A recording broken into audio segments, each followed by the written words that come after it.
kingfisher, a flash of blue that intrudes into my thoughts.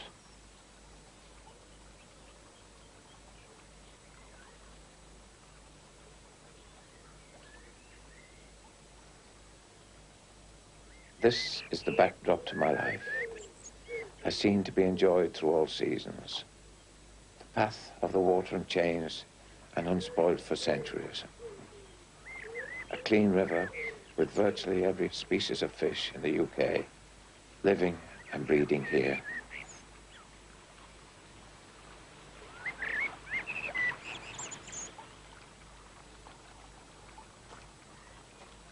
For Tom Williams, this stretch of the Hampshire Avon has become almost a part of him. Its waters and the creatures they sustain have been the heart of his working life for a quarter of a century. The foundation of his great love of the outdoors lies in the seasonal rhythms of this river. He looks upon it almost as his own.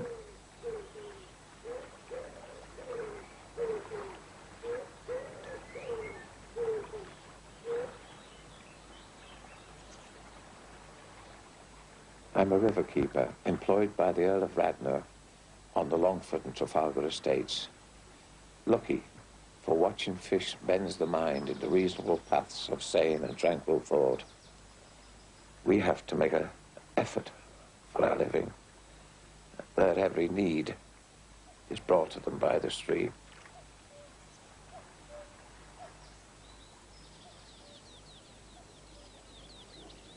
Tom has watched over this river for 27 years. His first home was this thatched cottage sunk in the water meadows.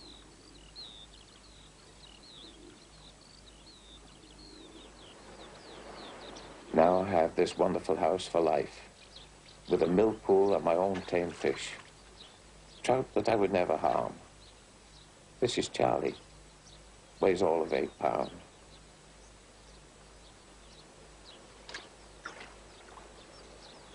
Before the war, I worked with my gamekeeper father in Lancashire for 10 shillings a week. Probably as low as any keeper can be. Now I suppose my way of life is the ultimate.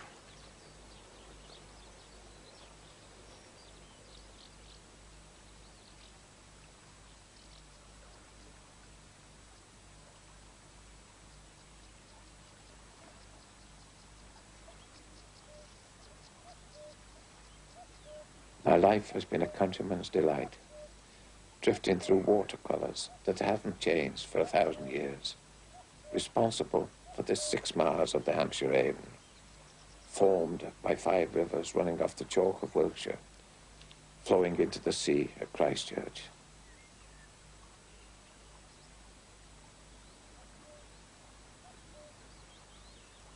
In my younger years, it used to be a thrill to wear an aqualung, and in the clear, fast-flowing stream observe the underwater life. I'd watch insects swept down from their precarious hold to waiting fish.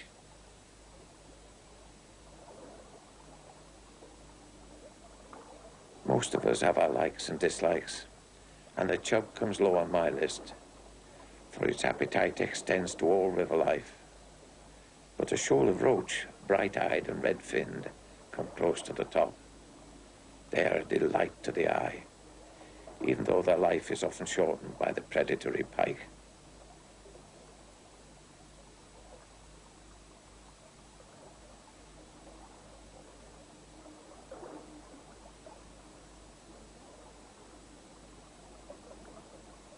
Minnows are a fish in their own right, not the young of other fellows. They're gatherers of small morsels, and in turn they are gathered by almost every fish that swims. I liken them to fish fingers on the hoof.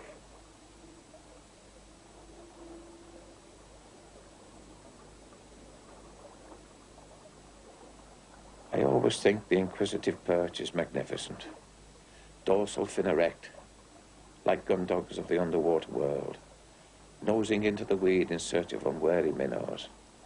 When I first go underwater, it's the perch that's first to investigate. What's in it for me attitude to the disturbance.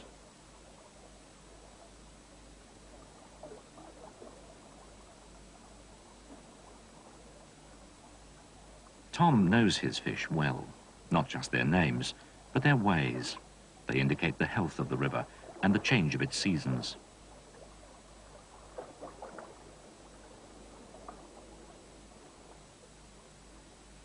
The clarity of the autumn water reveals the now sunken riverweed. The ducks that have merely rested on the river by day gather before moving to spend the night stubbling in the new-cut cornfields. Longford Bridge, the first to cross the Avon below Salisbury, leads to the home of the Earls of Radnor, Longford Castle, an ancient estate with a centuries-old record of good management, to which Tom has added his own effort and skills. Now, in this clear water river time, you can see what last winter's floods have left you as a present. Water-filled oil drums, dead sheep, even strangers to the watershed, carp, bream, and the occasional goldfish.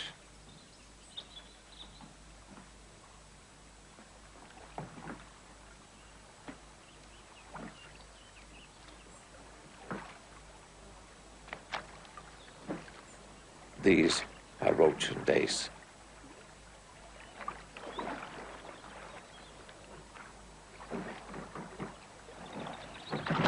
The engine on this boat is Mike Trowbridge, who started his river keeping with me when only 15, and, with a break in the Marines, has been with me ever since. Ospreys follow the north-south path of the Avon on their migration from Scandinavia or Scotland to their winter home in Africa. I love those feet, anticipating a future meal.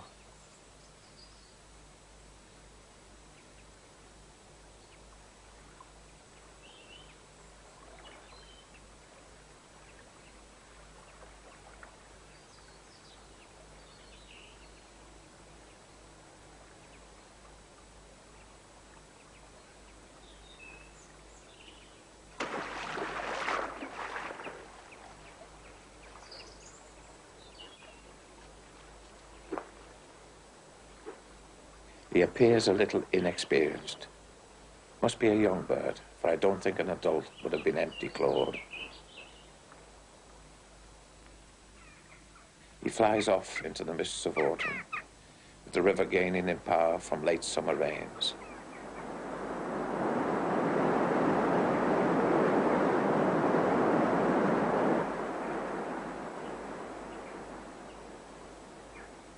The hidden turbulence stirs the mud, colouring the water and encouraging the restlessness of eels on the verge of their migration. They wait for the dark side of the moon and this cloak of coloured water before slipping away towards the distant ocean.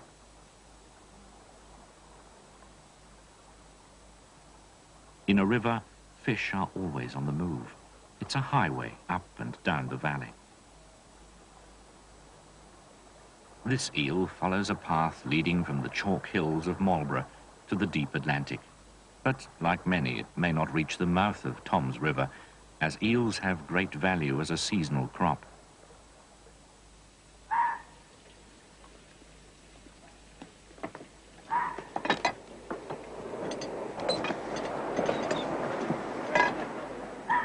On this night of nights when eels are on the move, flood hatches are closed, and the eel trap hatches are opened so that the water is fed into a giant colander.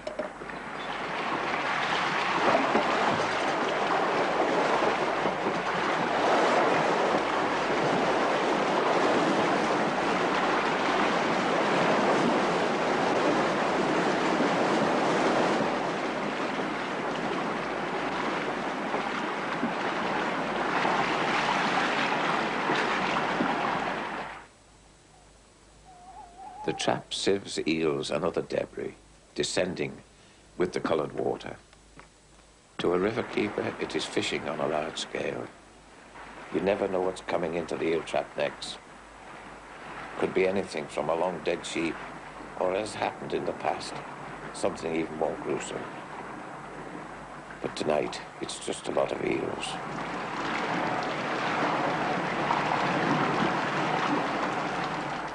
Eels from the Avon average £2, though some of £5 or £6 do appear. But river keepers are no different from fishermen in their inclination to exaggerate.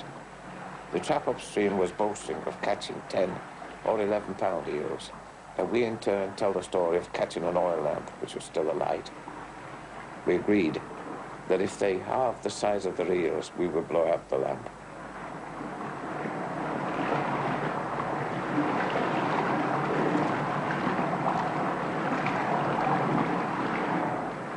The eels are diverted from the normal migration to travel live to the jellied eel and pie shops of London.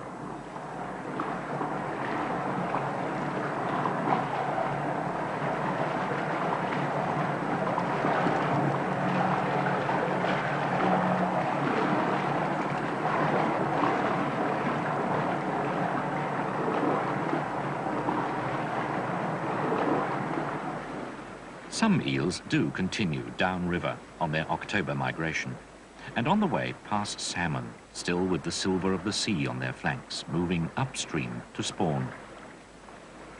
They aren't very obvious at first, but a consummate eyes have the ability to see through the surface film, something that some townsfolk find difficult. See how gentle a swim it is for them to take a small weir as they move to the shallow, fast-flowing stretches to dig their spawning beds in the loose gravel.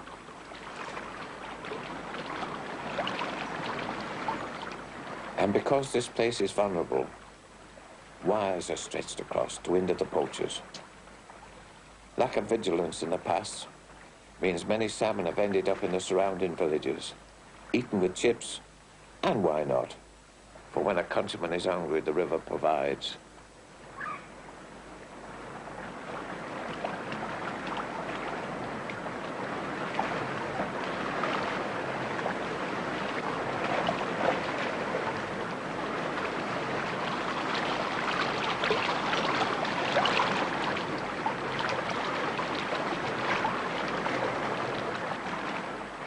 By mid-November, brown trout share the salmon's spawning bed, but breed 6 weeks before their larger relative to avoid damage to their eggs.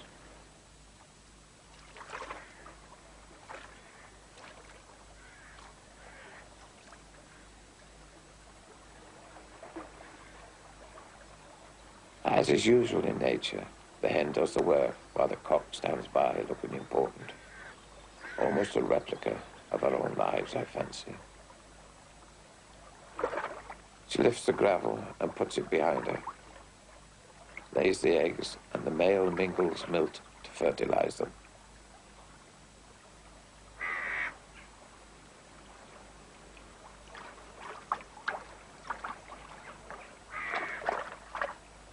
Her tail will become ragged, but will mend before winter is fully upon us.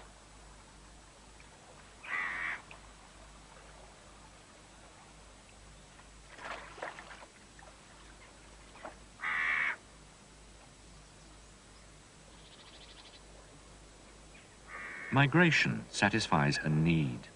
The bittern seeks the shelter of the Hampshire Avon to escape the cold winds in East Anglia. Tom watches them in January and February as, shy and virtually invisible, they stalk careless trout and eels. When they vanish, as mysteriously as they came, he knows they've gone to Minsmere or to a quiet corner of the Norfolk Broads.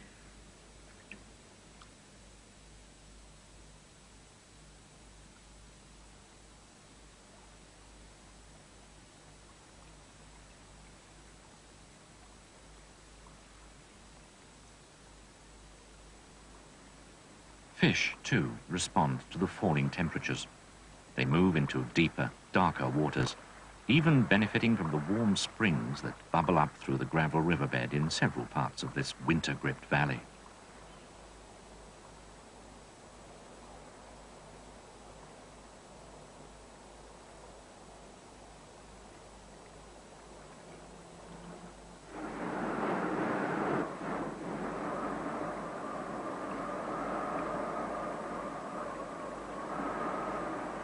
That flights of wildfowl apparently find this river a paradise in which to spend the hard winter months often makes Tom wonder just what it's like where they come from.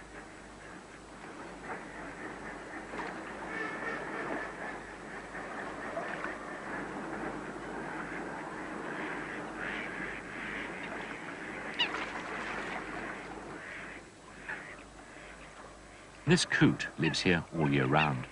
Rather unfairly, the new arrivals on its patch threaten survival.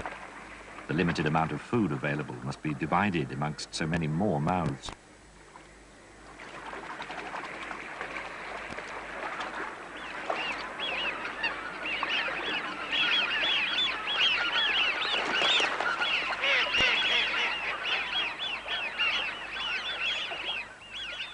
In the harshest weather, the water meadows alongside the river become a natural sanctuary for flocks of whistling widgeon.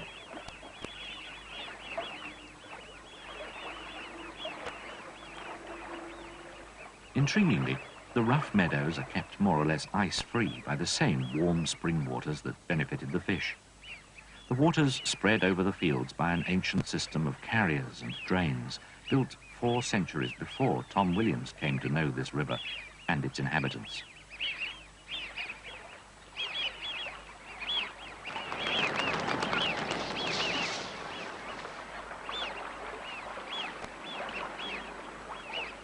There's one scruffy citizen that pops up everywhere, the little grebe, the urchin of the river, and a bit of a villain, for it sits on the end of the salmon redds and feasts on their eggs when they spawn.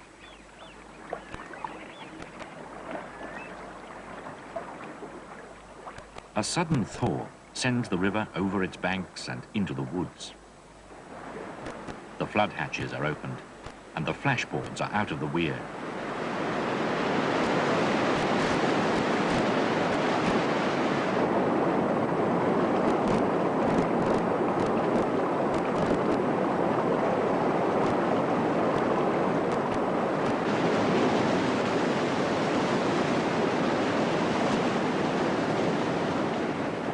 Salmon kelts, exhausted after spawning, are swept rapidly back to the sea, while in gentler water, the coarse fish feed in preparation for laying their eggs in the coming spring.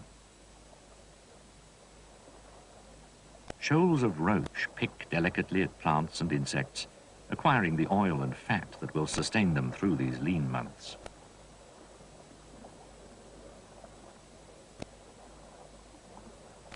They prefer to feed in this coloured flood water. Perhaps it gives them an air of security, but the combined senses of the shoal are forever on the alert for danger. In such cold winter conditions, the shoal ambles from one bit of cover to another, conserving energy for more strenuous times.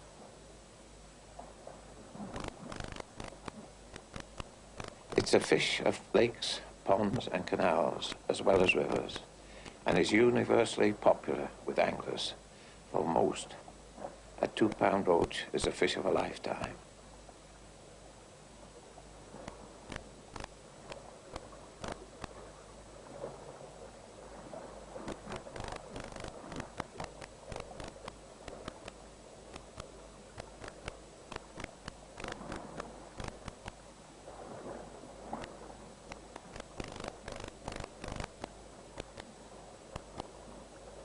The wider-ranging chub often swim with the roach, for their tastes are somewhat similar, though chub do include young roach in their diet.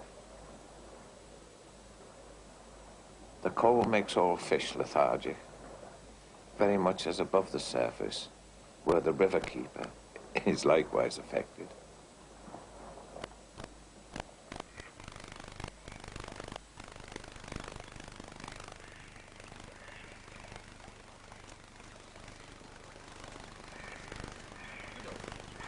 You can walk the riverbank, but without these canine companions, you would never know what passed this way in the night.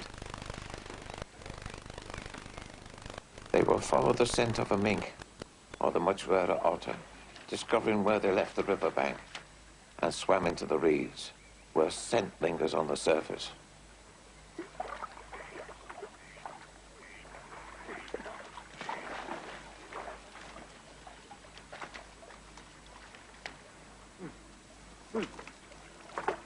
The dogs once found a freshly dead snipe with an 8-year-old ring on its leg. In a river valley, it's only the keeper and perhaps his dogs that survive a similar length of time.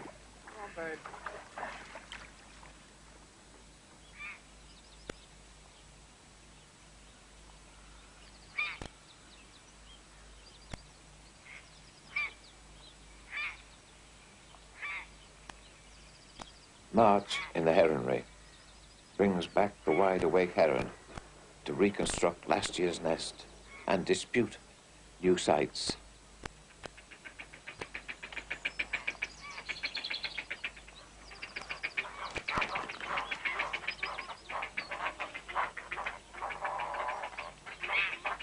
As the chicks in the nest grow, the love-hate relationship twixt bird and riverkeeper is renewed.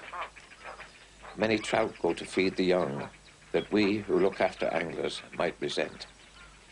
But we do them no harm, for they are part of the balance of nature.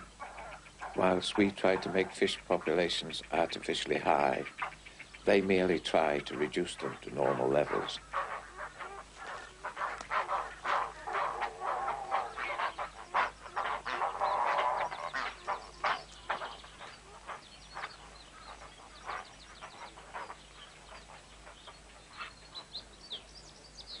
Oh, to be a riverkeeper now that spring's here, for we get that first real scent that winter is behind us. The sun grows warm, there's a slowing down of flow and an increase in water temperature, encouraging me out of hibernation to await the first big fly hatch of the year. These are the kind of caddisfly fishermen know as granum. As larvae, they lived in cases attached to weeds in the flowing water. Emerging sometimes as early as March, they immediately migrate upriver to compensate for the downstream drift of their young. This oh-so-short mating happens only once a year, some years not at all.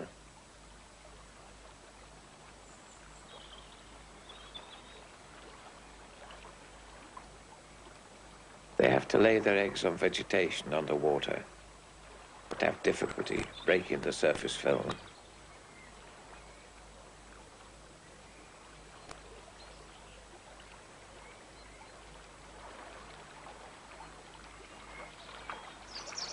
Their life's task complete, they drift downstream and die, to provide a feast for hungry chub. This glut is manna to fish, seeking to rebuild their condition after a winter diet.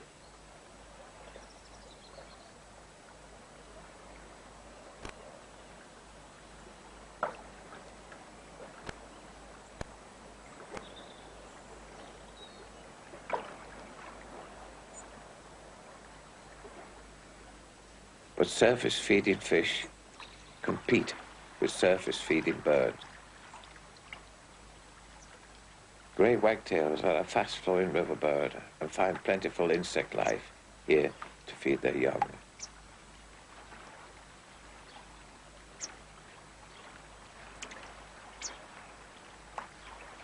His Lordship's boathouse provides a quiet corner for the nest.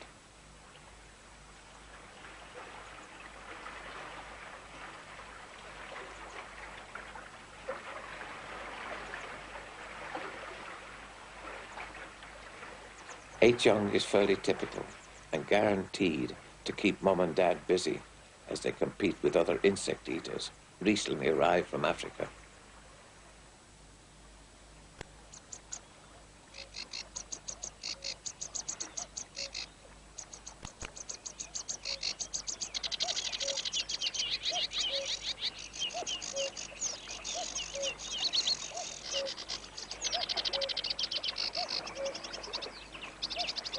Sedge warblers chatter noisily as they declare their territories.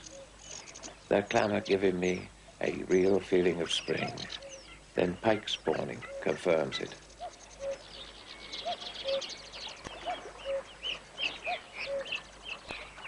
Gathering in the shallows below the weir, a small cock pike assists a larger hen in this mating ritual, shedding her eggs in the dense weed bed, and the small cockfish may be a meal there are after the honeymoon.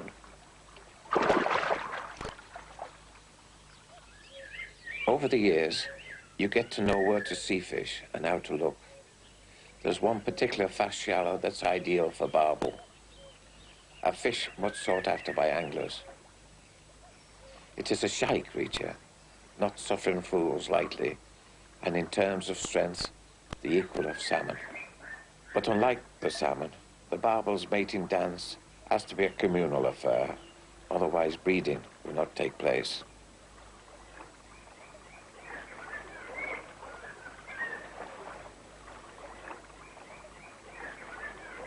I have a sense of possession for these barbel, for we brought these other parents from the River Kennet to Dungarvan 25 years ago and stocked this stretch.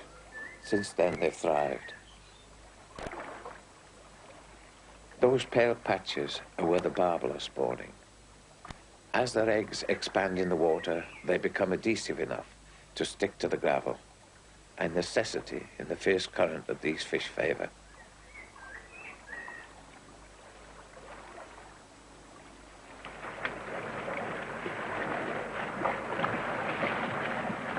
In its turn, the water weed prevents itself from being washed downstream by burying its roots in the gravel and forms a baffle which protects vulnerable snails and insects such as caddis larvae. The weed is like trees in a forest, giving off oxygen during the day and taking it in at night, giving life to all creatures of the river. The surfaces of the weed are covered with a layer of plankton, which is constantly washed downstream, food for all in the river.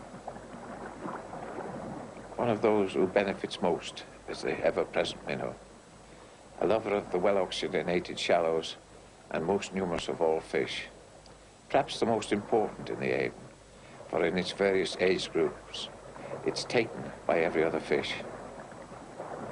They're the bread and butter of this river, for so many die and yet so many live. In mid-May, they gather into large shoals and like a thick rope move upstream to spawn. They could be said to be miniature salmon, seeking out the rapids and even swimming up small falls. They have a very short lifespan, 3 years at the most, so maybe to compensate, they spawn 2 or 3 times a year.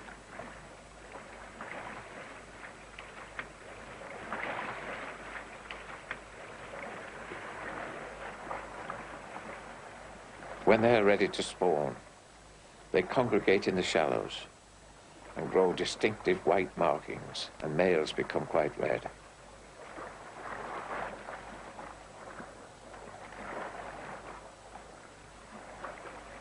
Their eggs are unusually large for the size of the fish, so they lay comparatively few.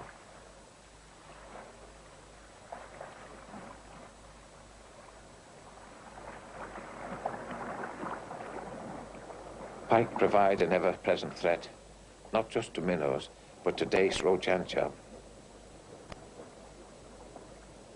This particular roach is showing signs of spawning gall, pale growths sprouting out. We're keen to encourage roaches to spawn, for their numbers have declined in recent years, so we adjust the river flow to create just the right conditions.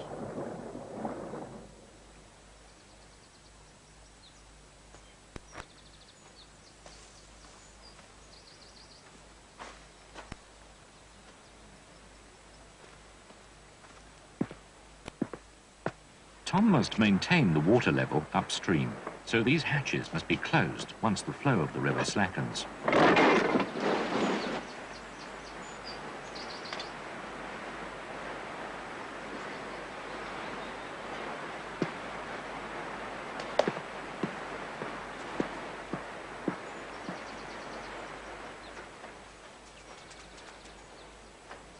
The place Tom's chosen as ideal for roach spawning lies a little way up the bank from the main hatches. It's an old trout stew, or pond, put to new use. There's only a few days in the year when sun and water temperature combine to attract the roach. Fontinalis weed gathered from the weir and stapled to a board in the strong flow creates the ideal conditions for egg laying. For a few hours, the roach develop a spawning frenzy and completely forget their fear. They have deliberately moved upstream too, so that their fry are less likely to be washed into the sea.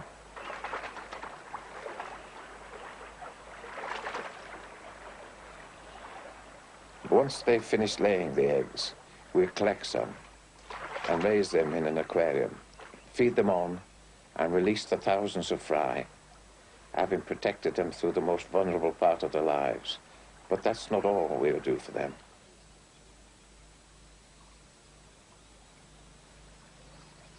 We'll stock the roach into backwaters which flow into the river proper, and, in order to improve their chances of survival, remove some of the pike.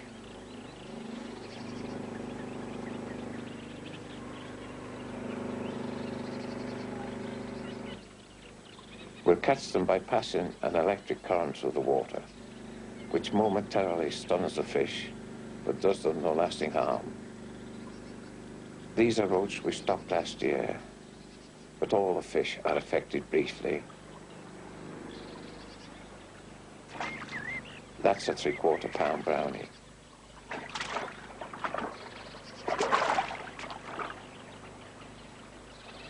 Here comes the 3-year-old pike, and we must have missed him last year. We don't kill them, but detain them briefly in this holding tank. Our engine is once again Mike Trowbridge, and his son Martin, the assistant.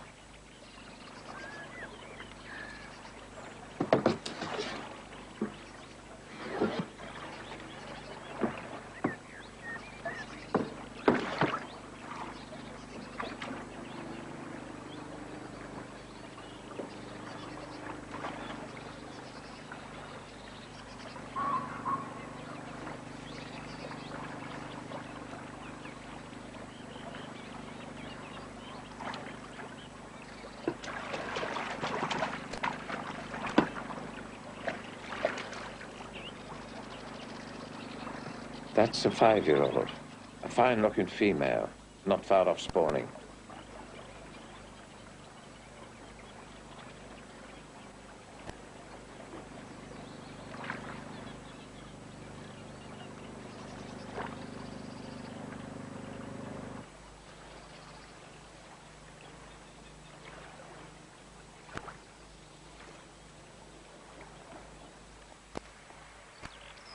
We released the pike into the fish farm where they lived the life of Riley on trout casualties.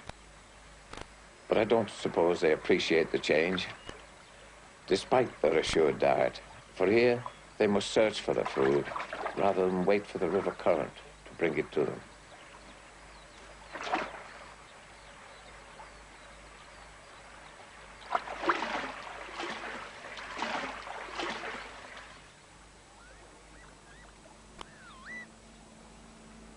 Removing predators also has its benefits when we release trout for our anglers, for very few pike are allowed to grow big enough to threaten brown trout this size.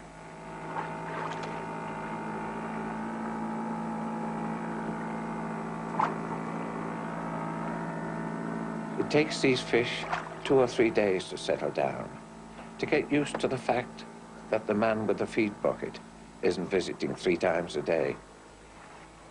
Then they'll feed on anything that comes into their vision, even if it's a clumsy cast fly on the end of a line.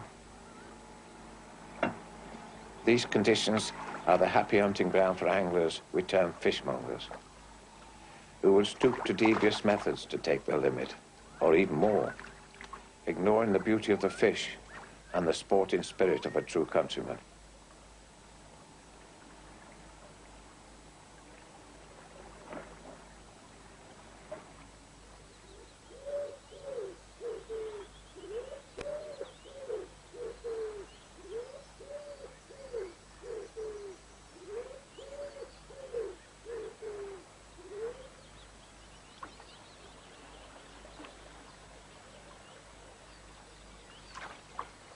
The trout that survive the first onslaught develop a wisdom beyond their years. We used to say that where the wise trout lies, you can see where the elephant stood. Anglers whose every boot and line must look like a wire hawser to an intelligent fish.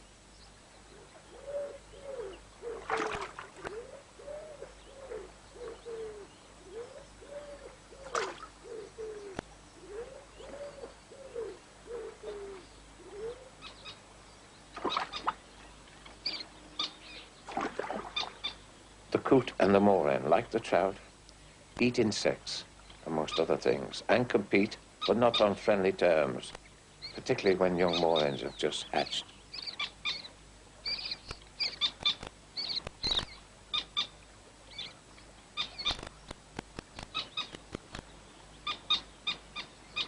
Aggressive postures are taken up, but if the intruder isn't put off, then it's war.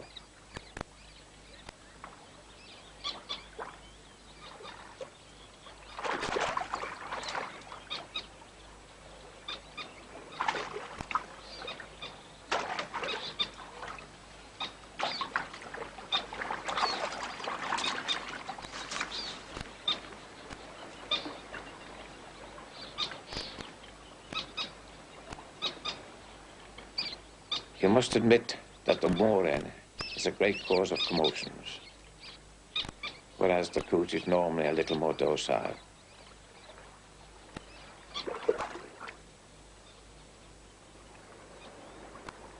Mid-June, and to a person like me, who's an habitual gateliner, it's perhaps the most wonderful time of the year. We've been without rain for so long that only the chalk hills above us, holding a reservoir of water, keeps the river alive. Low water washes no soil from the bank or bed. Sediment settles and water clears, so the beds reveal like a giant aquarium. Fish drift sideways as you approach, seeking to hide in the weed.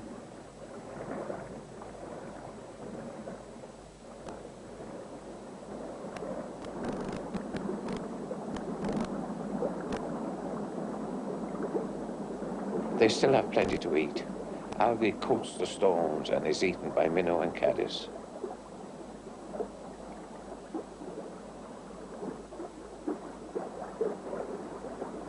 They try to camouflage themselves with building materials that merge them into the background. But this isn't always successful.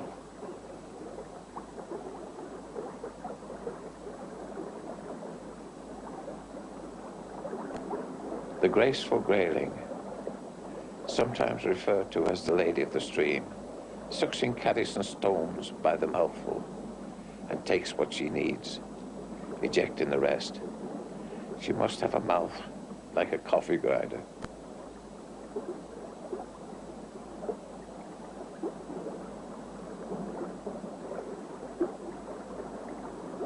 A large dorsal fin is used like a sail of a yacht, assisting her against the prevailing current.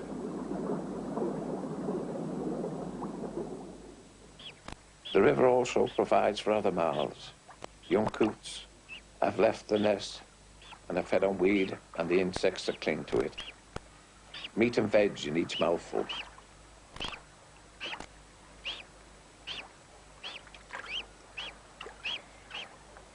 There are swans on Tom's River too. Besides beauty, their presence has a more practical role. Their droppings, pungent enough to repel cattle from where the swans gather in winter, add fertilizing nitrates to the bright water, which encourages the growth of food for fish. That's good news both for Tom and the great crested grebe. Normally, grebes are so shy that even the riverkeeper doesn't get as close as this. But when I do, it's a revelation to see their markings. 'Twas as if nature got carried away with the makeup.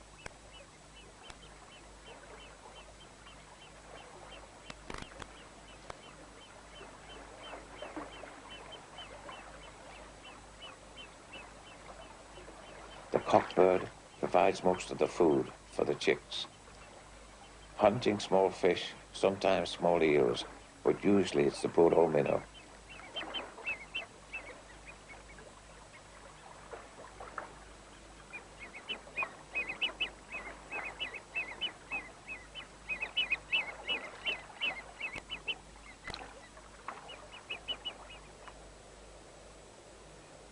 Though I'm not a keen angler, I make an exception for his lordship's dinner table.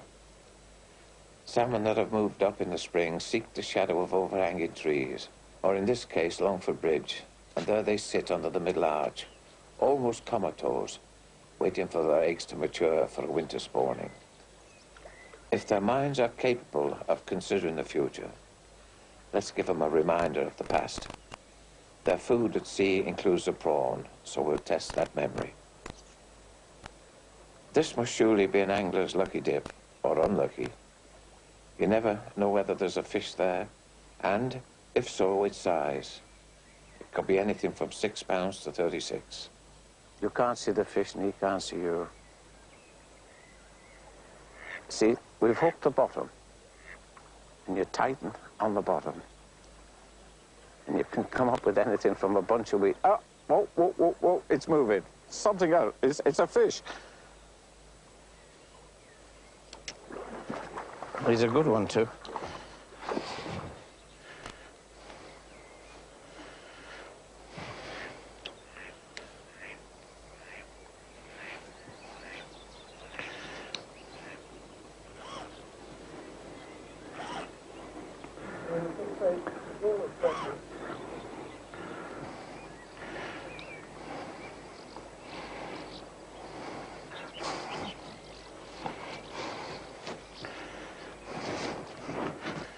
He's a 20-pounder, Mike.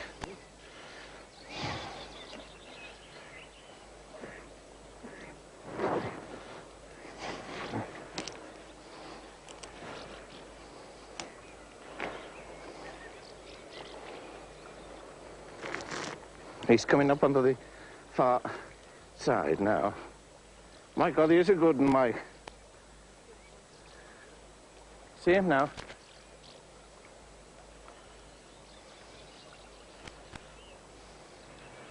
Yeah, he's hooked all right, in the right place.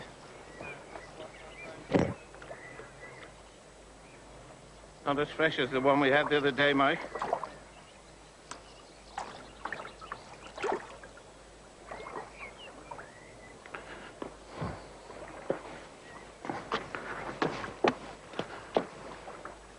Fishing is a great class leveler. We have anglers from dukes to dustmen, from layabouts to lawyers.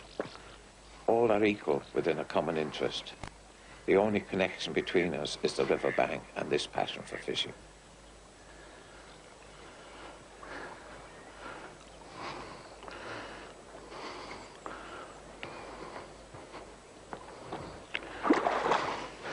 Oh!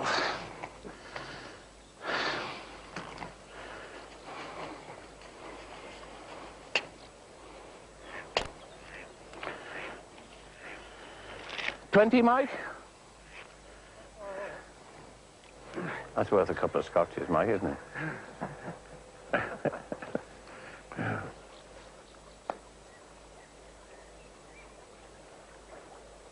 This fish that returned to the place of its birth has brought its richness from the ocean. It seems a shame for its life to end like this, but it's a legitimate part of the river's crop. 18, Mike. Yeah, there, Earl, for me.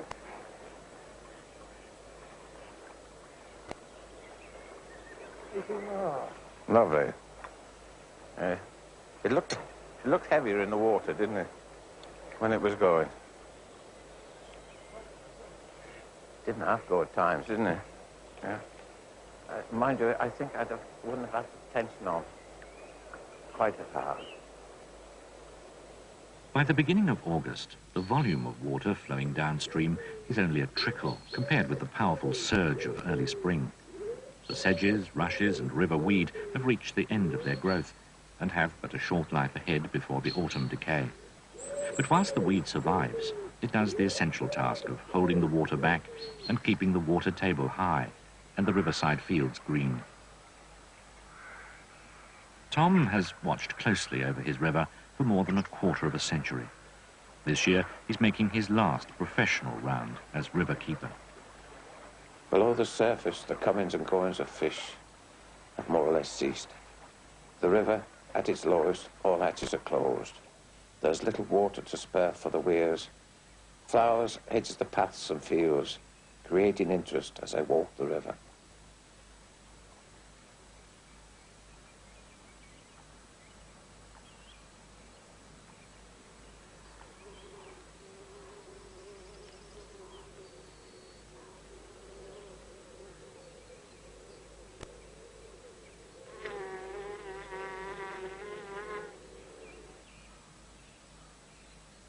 In the shallows, this year's half-grown minnows mingle with the fry of other fish, providing a ready feast for predators preparing for the winter. Pike sit cheek by jowl with trout, but it's in the evenings when the prey must be on the alert, for then the carnivores of the river are on the prowl.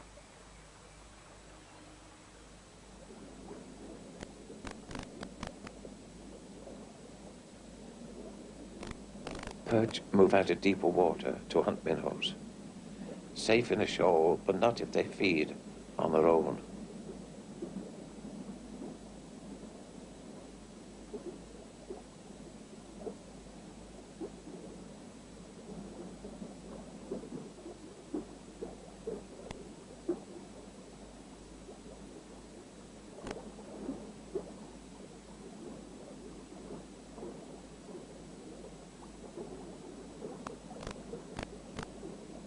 Ooh, it got away, but not for long.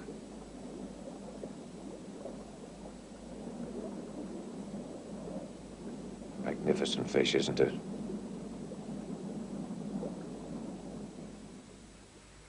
Autumn, back full circle.